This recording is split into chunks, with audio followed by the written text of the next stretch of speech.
Olá a todos, meu nome é Diego Tiscar, sou psicanalista do Instituto Vórtice de Psicanálise e membro da equipe do Centro de Recuperação e Hospital Dia do Instituto de Psiquiatria do Hospital das Clínicas. Esse é o segundo vídeo da playlist de contos de fadas. No primeiro, apresentei o tema, discuti um pouquinho da sua relação com a moral, que tipo de moral, sua importância, e hoje vamos falar do primeiro autor propriamente dito, que trouxe grandes contribuições sobre o tema. Bruno Bettelheim, que provavelmente sua obra mais conhecida é A Psicanálise dos Contos de Fadas.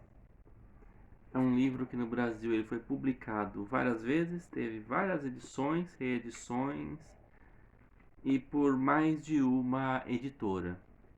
Esse é meu livro, minha edição é da Paz e Terra, mas você consegue achar em outras edições, inclusive edições mais novas.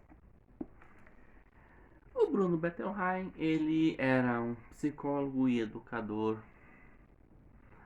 austríaco, passou grande parte da sua carreira nos Estados Unidos, fez um trabalho muito bonito atendendo crianças e vamos dizer que este livro ele é um herdeiro do seu conhecimento. Já na introdução, o Bruno Bettelheim, ele nos diz que a sua experiência como educador e como terapeuta o ajudou a compreender a importância dos contos de fadas, né? E o que ele nos apresenta nessa obra? Temos alguns dados importantes para levar em conta. Primeiro, ele vai nos dizer que crianças e adultos entendem a mesma coisa de maneira diferente. Então, se você contar uma história para uma criança e uma história para um adulto, eles vão entender de maneira diferente. E por que isso? Isso não é uma relação cerebral, isso não tem a ver com esse entendimento, tem a ver com o lugar que eles ocupam. O universo da criança é diferente do universo do adulto.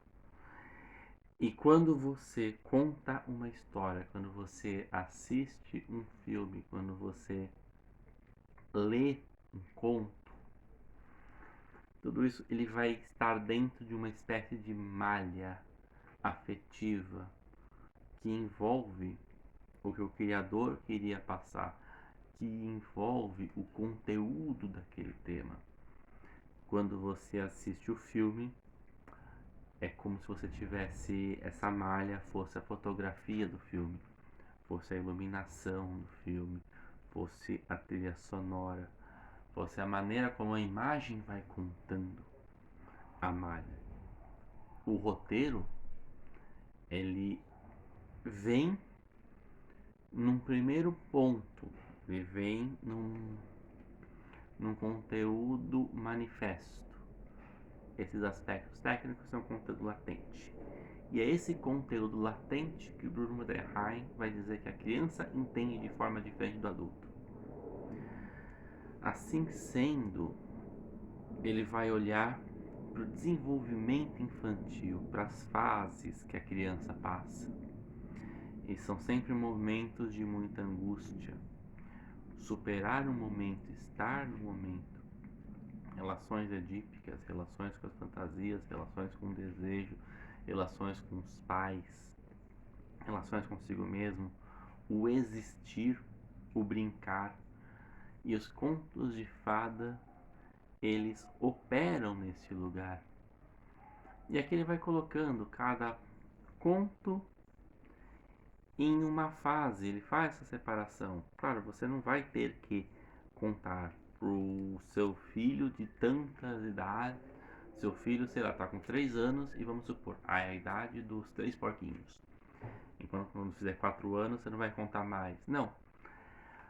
Este conto, ele vai ter uma relação direta naquela faixa etária.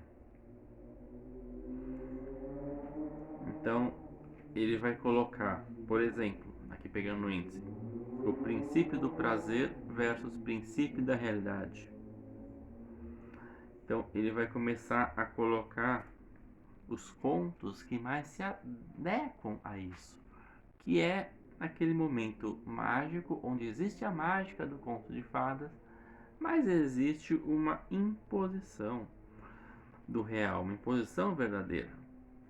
A relação entre satisfação delegada e reconhecimento consciente, aquele momento em que nós temos que aprender a deixar para depois, que é entrar no princípio da realidade. E é um momento de muita angústia. E os contos de fadas, de uma forma lúdica, de uma forma mágica, falando à criança, coloca essas lições de moral, como que é importante, né?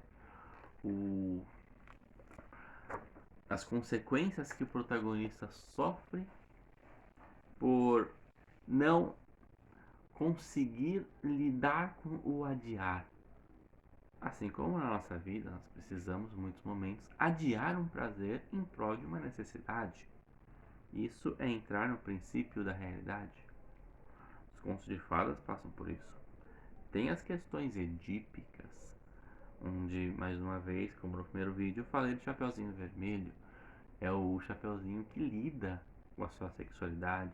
O Chapeuzinho Vermelho não é vermelho à toa. O lobo não é entendido só como um animal. O lobo é essa presença masculina que reage ante ao desejo sexual da criança, que é no primeiro momento, que é jogado, ele sai, ele começa exalado, e a criança, no momento de angústia, não sabe o que fazer com ela, e cabe aos pais irem alocando, direcionando, contendo, ajudando a criança a conter. É mais ou menos o Chapeuzinho Vermelho, quando ela marca um encontro com o lobo na casa do avô. O lobo não é o caçador, o lobo não é a avó, o lobo não é a mãe, o lobo é um lobo, o lobo é o predador. Eis o risco de um desejo sexual não controlado, não conhecido, não entendido. E por aí nós vamos. Um conto de fadas também traz uma ideia nesse livro que no século XX foi muito usado em desenhos animados, principalmente Looney Tunes e Pica-Pau, que é a criança se reconhecendo no ente mais frágil, confrontando um ente poderoso. Então muitos contos de fadas traz um personagem ou comum, ou mais fraco, fisicamente mais fraco, mais inexperiente, enfrentando um gênio, um dragão, um poderoso rei, uma rainha má.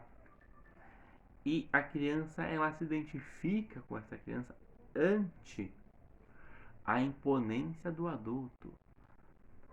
E nesta relação, o personagem mais fraco, ele se sai pela esperteza, pelo raciocínio, por alguma ideia que ele tem.